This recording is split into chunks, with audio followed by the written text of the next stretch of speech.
Have you ever watched the person you love become a stranger right before your eyes? I saw it in the cold, blue light of her phone screen at 2 a.m., her thumb scrolling through messages I was never meant to see. Her face, illuminated in the dark of our bedroom on North Clark Street in Chicago, was a mask of concentration I hadn't seen in years. She wasn't looking at work emails. The curve of her smile was too secretive, too satisfied. A new fitness app, she'd told me. A running group. But the app had a name, and the running route always seemed to have the same finish line. I could feel the floor of my world giving way, but the most terrifying part was the question that burned behind my eyes. How long had this been going on? If you genuinely enjoy our stories, please subscribe to the channel. Tell us where you're from. And what time it is right now. It's always fascinating to know how far our story flows. It started with the jogging. Sarah, my wife of 10 years who used to complain about walking to the mailbox, suddenly became a marathon enthusiast. Every morning, like clockwork, she'd be up before the sun, decked out in expensive gear, her ponytail bouncing as she'd give me a brisk, passionless kiss goodbye. New me, new life, she'd chirp, her voice a little too bright. Her roots, tracked on the app she proudly showed me once, were long, winding paths through Lincoln Park. But I'm a numbers guy, an analyst. Patterns are my life. And after a few weeks, I noticed a pattern. The little red line of her run would pause every single time, for exactly 45 minutes at a location just off Fullerton Avenue. A dead zone. A blind spot. A place she never mentioned. The humiliation was a physical thing. It sat in my gut like a stone when my colleagues would ask, "How's Sarah's training going?" I'd force a smile and lie, the words tasting like ash.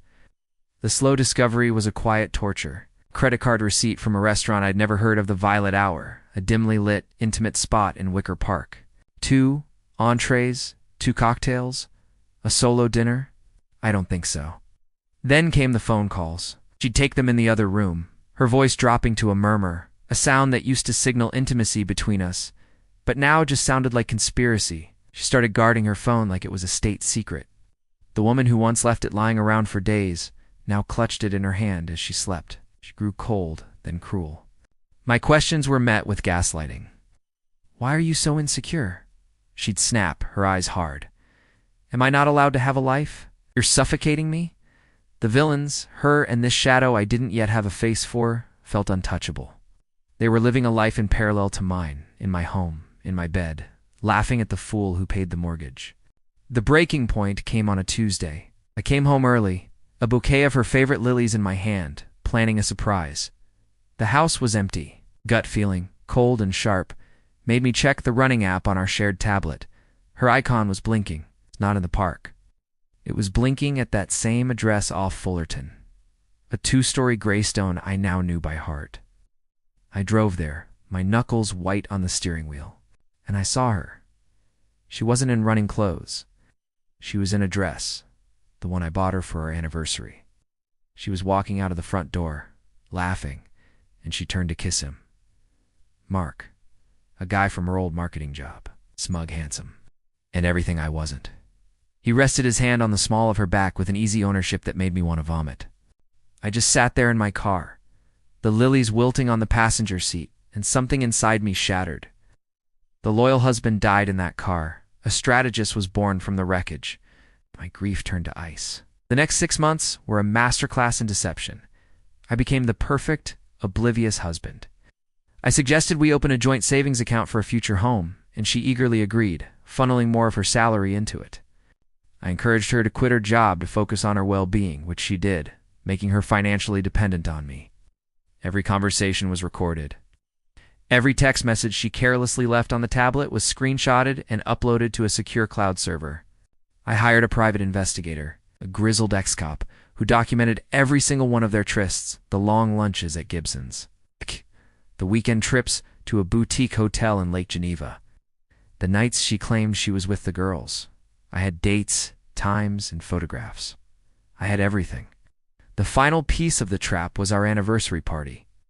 A huge catered affair at our home, with all our friends, family, and her parents flying in from Ohio.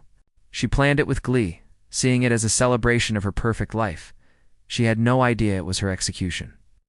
The night of the party, she was radiant. She moved through the crowd, accepting congratulations, her hand brushing Mark's as he offered her a glass of champagne. Her parents beamed, telling me how lucky I was. I waited until everyone was gathered for the toast. I stood up, microphone in hand, my heart a cold, steady drum. I started by talking about love, trust, and 10 years of marriage. Sarah smiled, squeezing my arm. Then my tone shifted. How? But sometimes, I said, my voice dropping, things aren't what they seem. I gestured to the large projector screen. I'd set up for a sentimental slideshow. The first image flashed on the screen. It was her, kissing Mark outside his house. The room went silent. The next photo, them checking into the hotel in Lake Geneva. Then a text message, clear as day. He has no idea.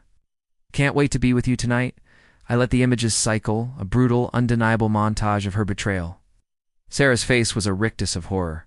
Her father's jaw was on the floor. Mark tried to slip out the back, but my two friends, large and imposing, blocked his path. I turned to her.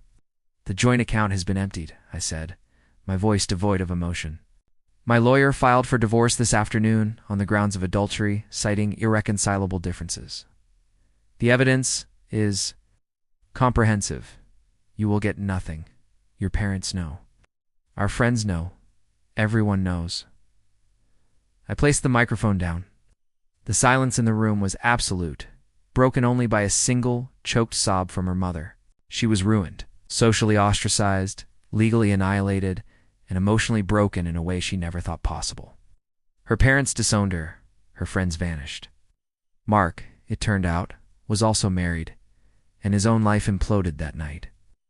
I sold the house on North Clark Street, the one we had built together, and moved across the country. I never saw her again. Sometimes late at night I wonder if she still jogs. The end.